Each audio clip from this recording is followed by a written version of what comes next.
Hello guys, how are you? I hope everyone is doing really great today.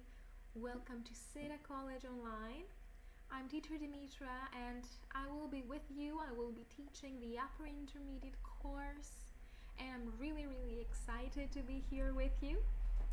So, first of all, I'll give you a few minutes to tune in, for everyone to tune in, and you can relax.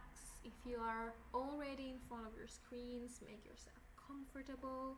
You can grab a cup of coffee, a cup of tea. I already have mine here, and we'll start learning together. So something really important that I want you to remember is that you can ask me any question you want. You can write down your questions and I will be here to answer them. I'll try to answer each and every one of them, but please, in case I miss something, forgive me. If there are too many questions in the flow, it might be kind of hard to keep track, but I'll do my best. So, together we will improve your grammar skills, vocabulary skills, pronunciation, reading, writing, you name it. We will do everything, alright? And if you're ready to start, I'll tell you what is the topic of our lesson today. So today we are going to talk about forming questions. And if you think about it, we form questions in so many situations every day. Of course, when you're going to a job interview, when maybe you read an interview of a celebrity, a favorite person online, but also every time that you ask a question to a friend or a family, like how was your day yesterday, it's kind of an interview too. And today I chose a specific interview from a newspaper to show you how we can form questions and what the basic question types are, okay?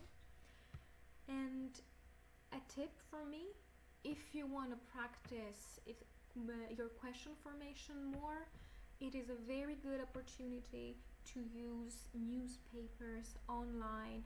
They have so many columns with celebrity interviews, and if you find someone that you're really interested in as well, it makes it fun, okay? So today I have chosen an interview from The Guardian. I don't know if you read The Guardian. It's from the Q&A section of the newspaper, and the person who gives the interview is Simone Biles. I don't know if you're familiar with Simone Biles, but she's a really young and really extraordinary woman. She was born in 1997 and she is the best, I'd say, artistic gymnast alive right now. Okay, she's part of the US artistic gymnastic team. If you want to read the full interview, you can see on your screen the link. But today I have only chosen a few questions and we'll work with them, alright? So, are you ready to start? Okay. Now you can see a few questions and answers here, but one of the questions is missing. So an exercise that we're going to do while reading is map the question to the answer. Let's see the questions that are already here first, right? So you can see your first question: when were you happiest? The answer is the Olympics, of course. The third question: which living person do you most admire and why? It's my parents. They raised me to be the best. Really good answer. And now let's see if you can find the correct answer the correct question to the answer, not reaching my full capability. Okay, it's my ability. I have here 5 options for you. How would you like to be remembered? Do you think that matches? Take a look. what keeps you awake at night? And then we have, what is your greatest fear? What is your most unappealing habit? And what is your guiltiest pleasure? Take a minute to think about it. Which question do you think matches? And just a tip for me, when you try to match a question to the answer, or when you're trying to match a missing sentence maybe to the paragraph in your reading, yes, the meaning is really important, but sometimes it's the language that can help you too. The structures, the grammar, the syntax. So try to pay attention to the structures as well. Okay, so here most people are between what is your greatest fear and what keeps you awake at night. But I wouldn't say that not reaching my full capability is something that would keep you awake at night. So the correct answer is, what is your greatest fear? And let's see a few more questions to match, right? Oh, a few notes before I continue. You saw the word capability before. I can show it to you again. Okay. Not reaching my full capability. I don't know if you are very familiar with the word. It's the noun. You might be more familiar with the adjective, capable. And I know that prepositions can be a pain sometimes. So remember that capable always uses a preposition of. I'm capable of achieving my goals, capable of doing something, right? And one more note, many students ask me when they see the word raise, like you saw in the example before, okay, my parents, they raised me to be the best. What's the difference between raise and grow up? So generally remember that when your parents raise you, the way that they educate you, the way that they shape your character, your personality. And growing up is the process of aging, you becoming more mature, okay? So keep that in mind.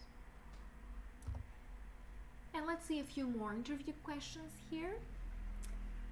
A very good question first. What was your most embarrassing moment? I was on the podium when a bee appeared out of nowhere and took a liking to my flowers.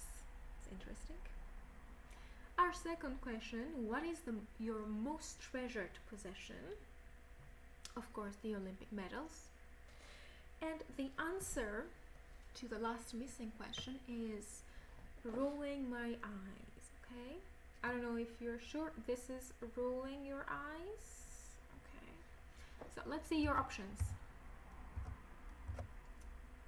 The same as before, -1. How would you like to be remembered? What keeps you awake at night? What is your most unappealing habit? And what is your guiltiest pleasure? Take a minute to think about it again. Although I think this one might be a little bit easier to find.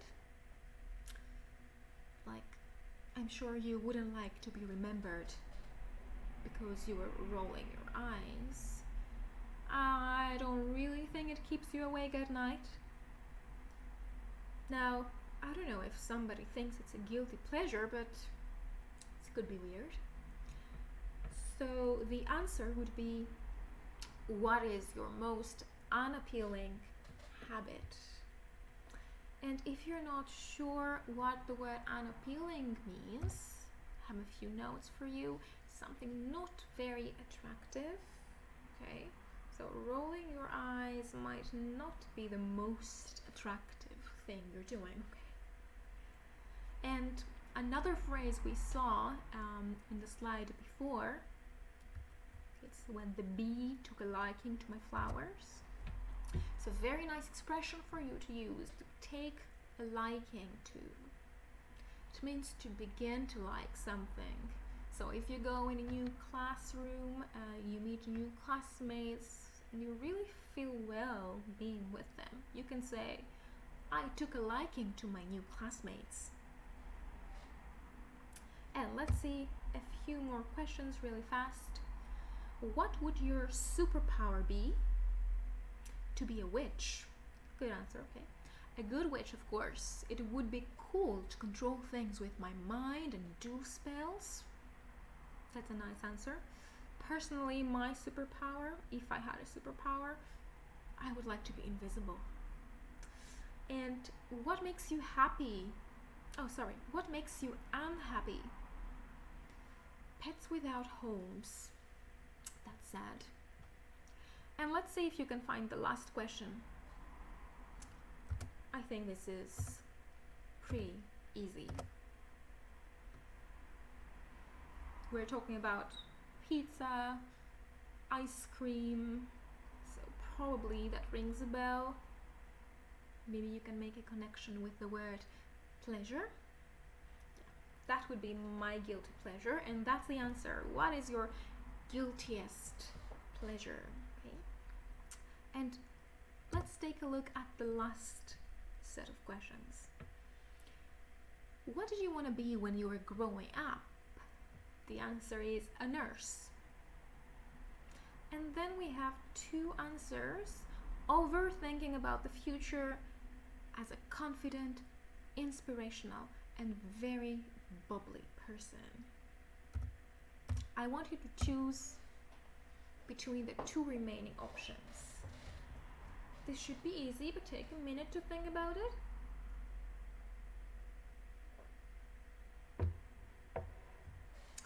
So I guess everyone overthinks about their future, and everyone might have a moment that they were kept awake at night overthinking about the future. So that's our answer here.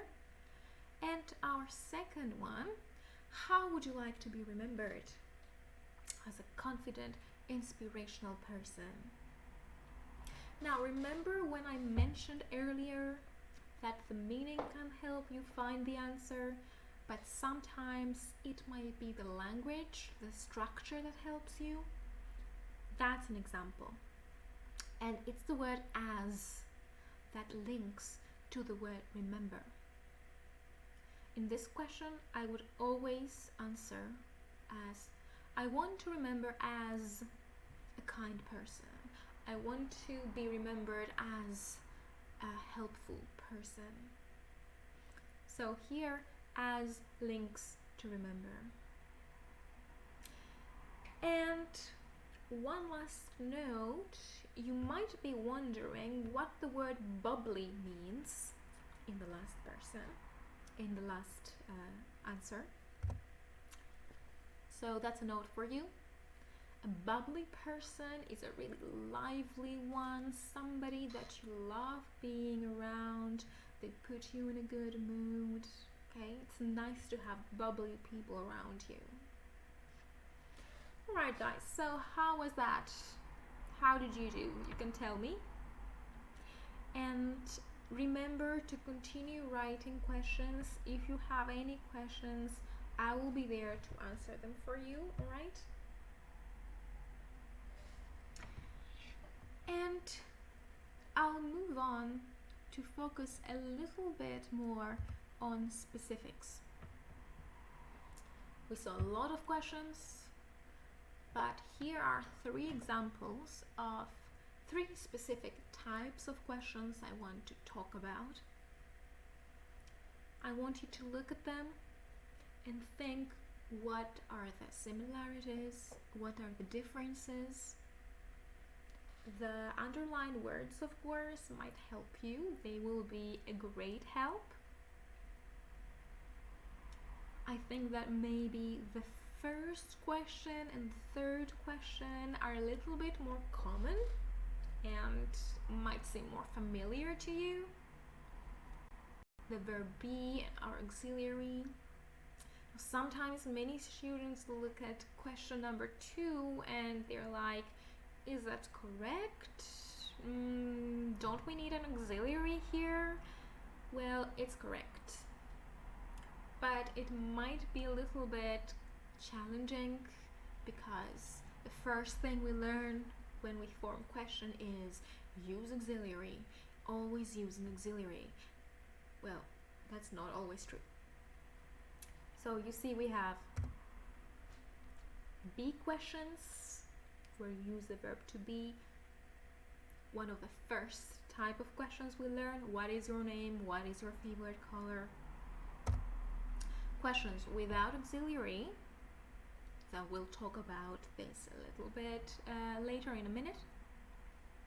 And the well-known questions with auxiliary, although sometimes we might still forget the auxiliary, okay?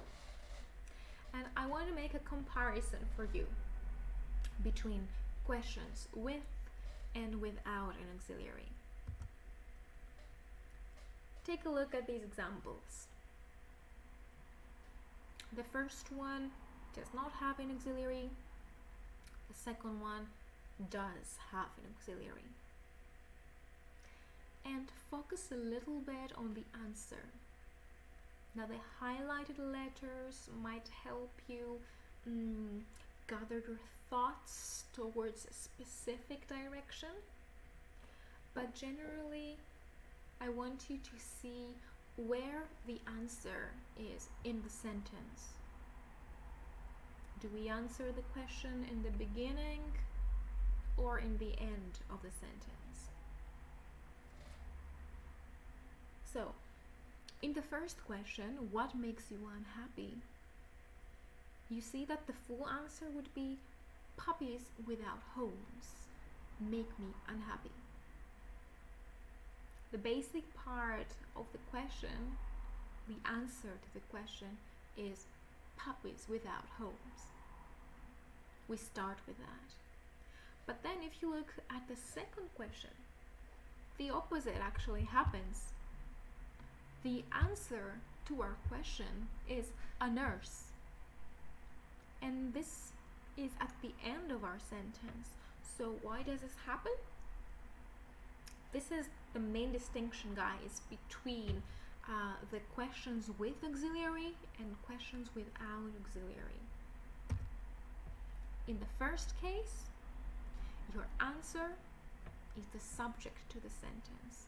What makes you happy? Puppies make me happy or unhappy. And in the second case, your answer is the object to the question. What do you want to be?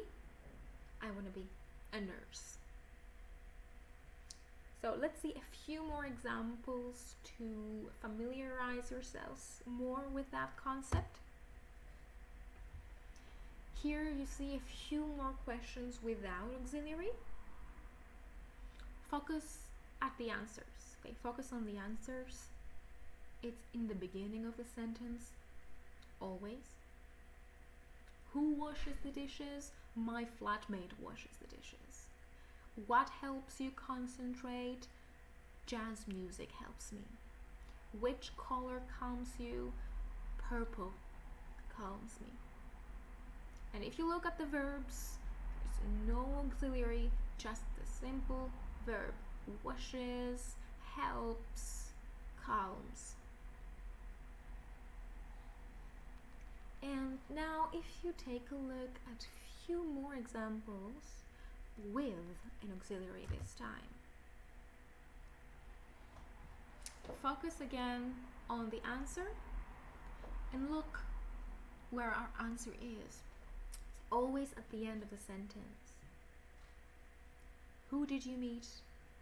I met my friends. How do you learn better? I learn better by highlighting keywords. Where did you meet? We met at a restaurant. So I want you to keep that in mind, okay? Without auxiliary, you begin the sentence with this answer. With auxiliary, you finished your sentence with the answer. Now again, remember, if you have any questions so far, write down your question and I will try to answer as fast and as accurately as possible. Alright, guys? Okay, so I want you to do some practice now on your own, writing questions this time. I want you to write 3 questions. 1 question with the verb to be, okay, like the one, what is your favorite color? 1 question with the auxiliary, what do you like? 1 question without the auxiliary, what makes you happy? The topic is things that you would like to ask your parents. So I'll give you a minute, and while you're working, I'll be commenting. Actually, I chose this topic because I think that even if our parents raise us, we don't really know a lot about our parents if you think about it. So it's a good idea to ask them more questions. And I will show you in a bit my examples as well, what I would ask my parents. It can be something really simple, really. If you think about it, you may not know something really simple about them. And then you can go as well and search deeper in their past, you know.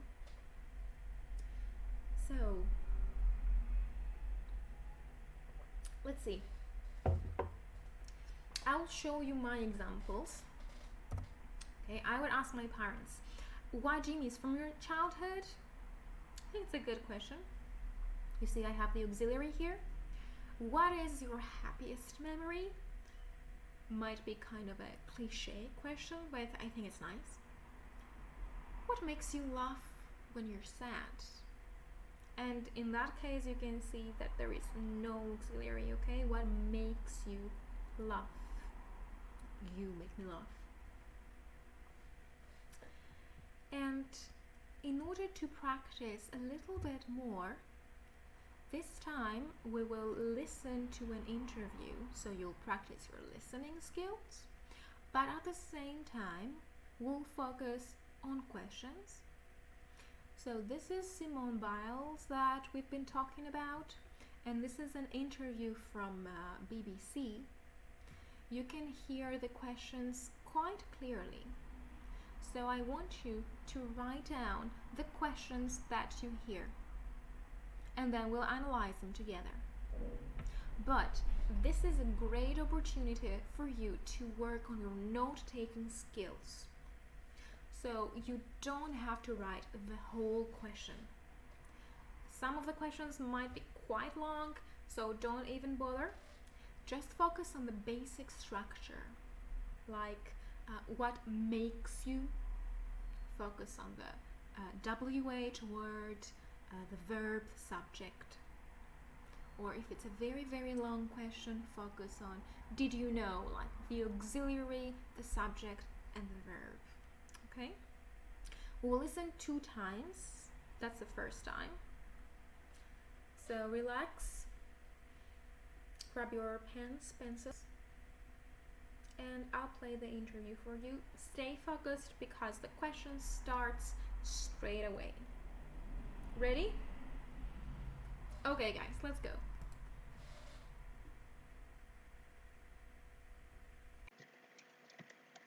Simone Biles, welcome to the BBC's 100 Women series. Thanks so much for joining us. It's been quite an incredible year for you, and millions of people watched you as you won those golds in Rio. Tell us what it was like when you were standing on that podium listening to the national anthem.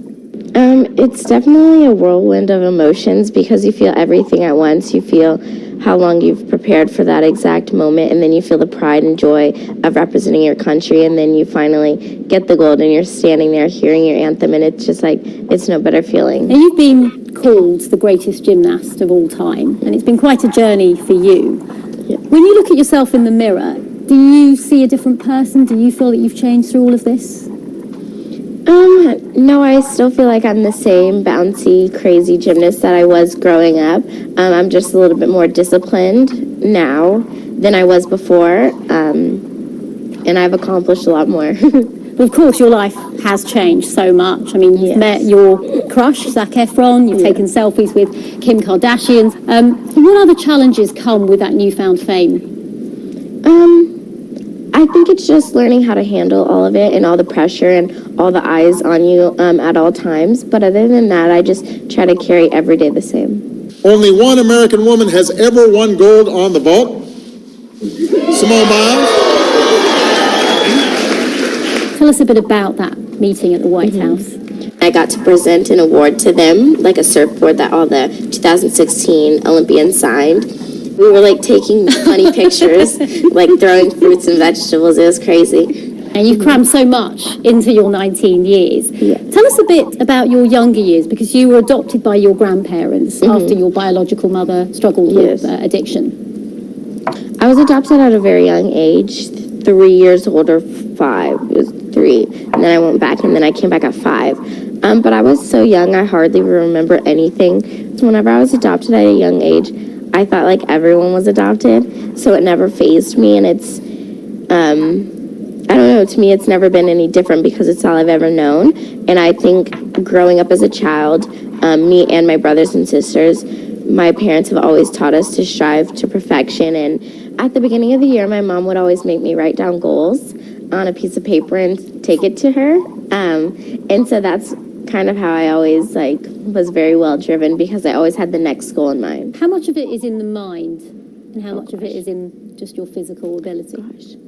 I think anyone can flip upside down, but it's the mental part you have to get over. So I think you can convince your mind to do anything. And once you convince your mind, then your body follows along with it. So I think I've always been pretty good at knowing, sometimes my head gets ahead of my body, actually. I'm like, I can do this. And you're like, you know what, you probably can't. But when you were coming up through the sport, at what point did someone say, she's got something that's special? Growing up, even whenever I was 8 years old, started competing, everyone always told me I had something special, but I was always a little bit smaller than all my competition, so I was just like, you know what, they just think I'm cute, it's fine, like, whatever. And everyone would tell me, except my parents, because they're like, the moment we tell her, then it doesn't register anymore. So I don't know, I never really, believed it. I was just like, they're just saying that. I always thought everyone was just saying it. What is your secret? I don't have a secret. I guess I've just always trusted myself and my gymnastics, and I've been very fortunate and blessed with the body that I've been born with. Well, on that note, thanks very much, Simone Biles. Thanks for being one of our BBC 100 Women. Thank you. Thank you. Alright guys, so this was the interview with Simone Biles. I hope you enjoyed it. I know that the questions sometimes can be too fast to take notes on, but what we're going to do, if you haven't written down the basic part of the question, we're going to listen one more time for you to do that. But if you feel confident that you've found the questions and you just want to confirm, you can listen again, and this time you can also focus on a few true or false questions. You can see them on the slide. So my first question is, Simone now feels, well, it's not a question really, it's a statement. Simone now feels like a different person. Is that true or false? Listen carefully for that. Dealing with being famous is a great challenge. Again, is it true or false? And her body is the most essential element of her success. So again, if you found if you've written down the questions, you can focus on the true or false. If you haven't found all the questions, focus on the interviewer. Are you ready to listen one more time? Okay. So let's go again.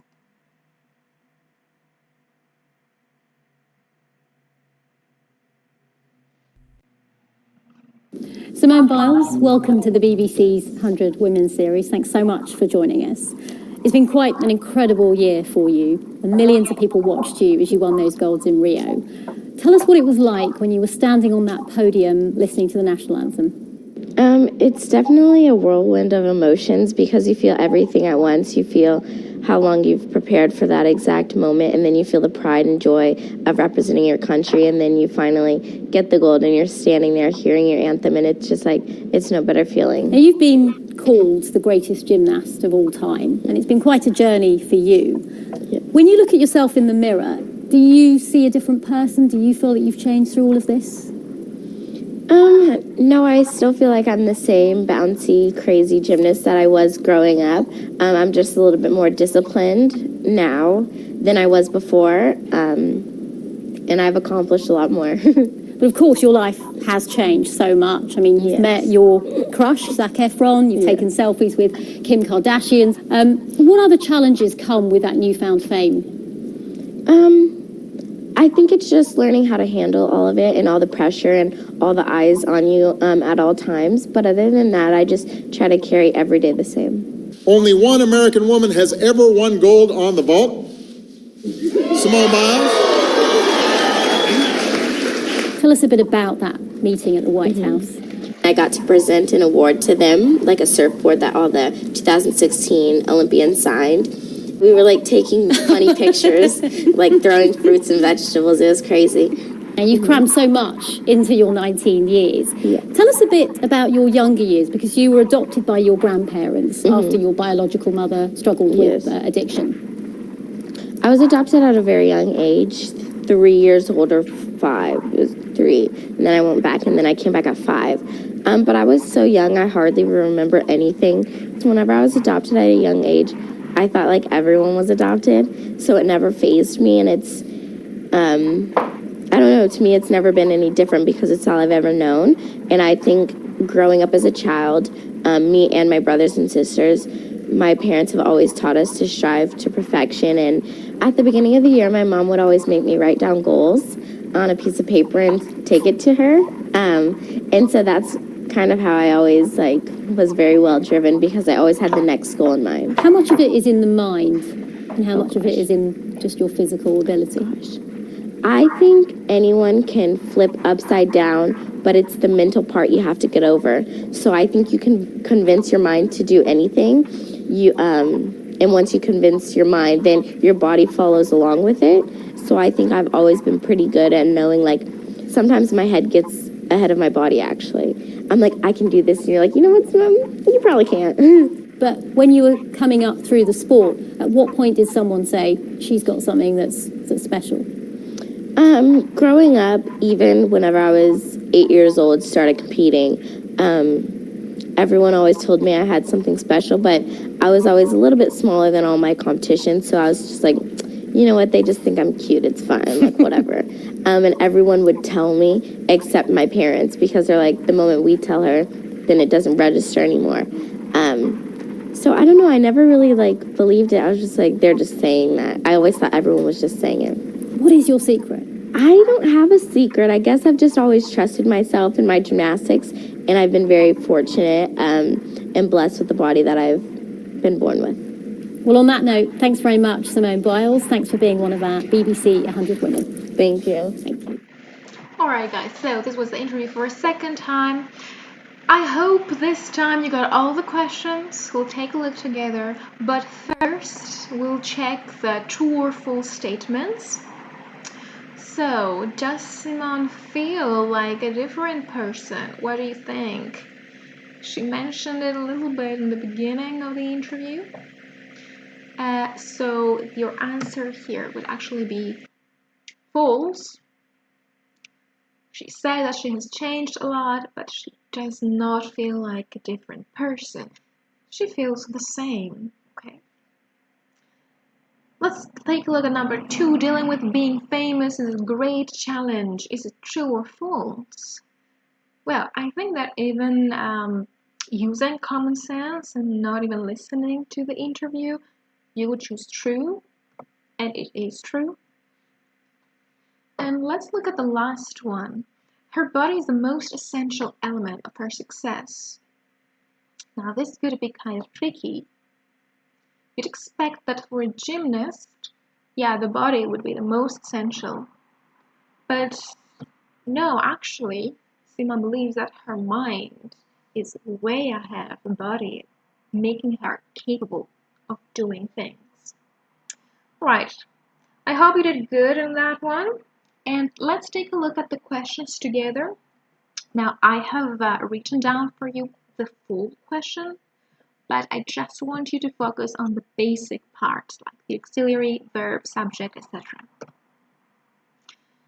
So here are the two first questions. And if you look at the first one, do you notice something weird? Is there a question mark anywhere? No, it's not a typo. There is no question mark, but it still is a question. It's an indirect question. However, remember, indirect questions are really, really common. Like, tell us what it was like. So you don't need to invert, you don't need to put was in front of it. What was it like? Because there is no question mark anymore. So we just keep it simple, subject, verb. Okay. And if you look at the second one, there are two questions here. Do you see? Do you feel? I think that's pretty simple. Okay, we have the usual direct question with an auxiliary verb. Now, if you look at the next set of questions that we have here, the first one, what other challenges come with that newfound fame? Do you see an auxiliary here? Just the verb, just come. What challenges come? And if you think of the answer, Simone would say, many challenges come, or these challenges come. So go back to what we said before. When there is no auxiliary, the answer starts with the basic information. And the second one, is exactly the same. Okay, no auxiliary. And now for the last set of questions. The first one, again, pretty common. Direct question, auxiliary verb. And the last one, what is your secret?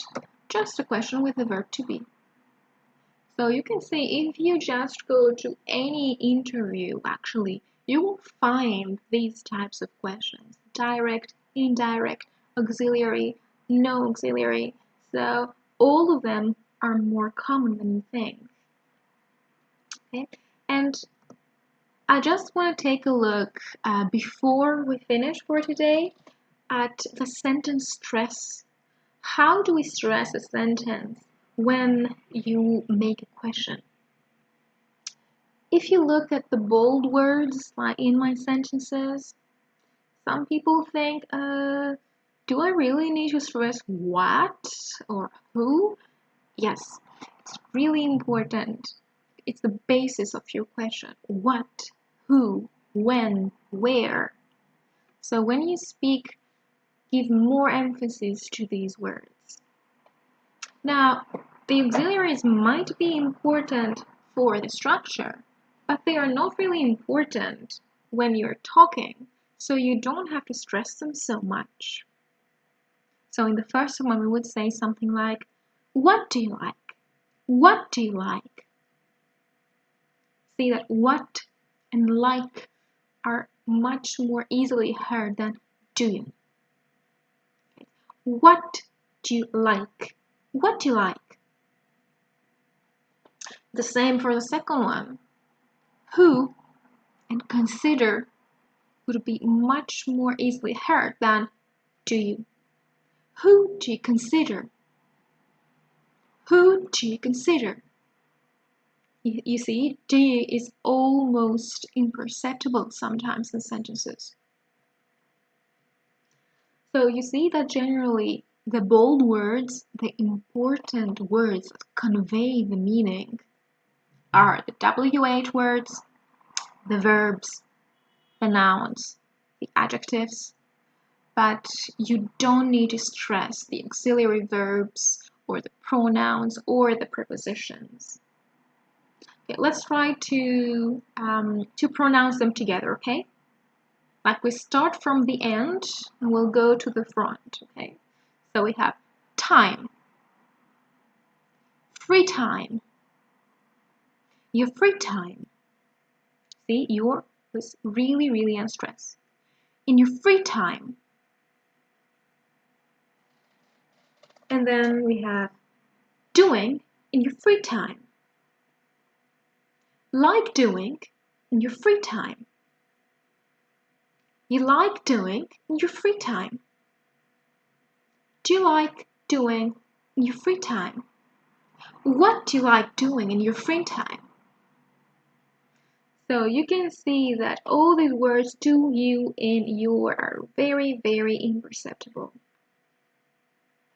And another thing I want you to pay attention to is how we link vowel sounds at the end of one word with consonant sounds at the end of one word with vowel sounds in the beginning. Doing, the consonant sound. In, E is a vowel sound. So here you can link the sounds and pronounce it doinen. Or if you look at the second example, consider and it could be considering and inspiring. Consider inspiring.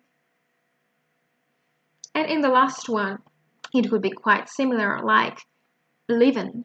You have V, the last sound, and E, the next sound. Believin', like as a, factor up. So here is how sometimes you listen to people speaking and you miss the prepositions and the articles and the pronouns. That's why this happens. And it can help you really to understand someone better when they're speaking if you're aware of that. Okay? So guys, I think that's our lesson for today. And I just want to recap what we saw today. Okay? We saw how questions are used in real life interviews. Remember my tip, go online, find more interviews to read. We did some reading and we noticed the language, how the meaning and the structure connect. We focused on basic types of questions and how we can recognize questions while listening. Okay, I think you did really great. As well as taking notes, okay, this needs practice too. And of course, a little bit of sentence stress and linking, which is more important than you think. So thank you so much guys for being here with me today, and don't forget that if you want to tune in the extra classes, Jane will be with you for that. All right, thank you guys, bye bye, have a good day, and I'll see you next time.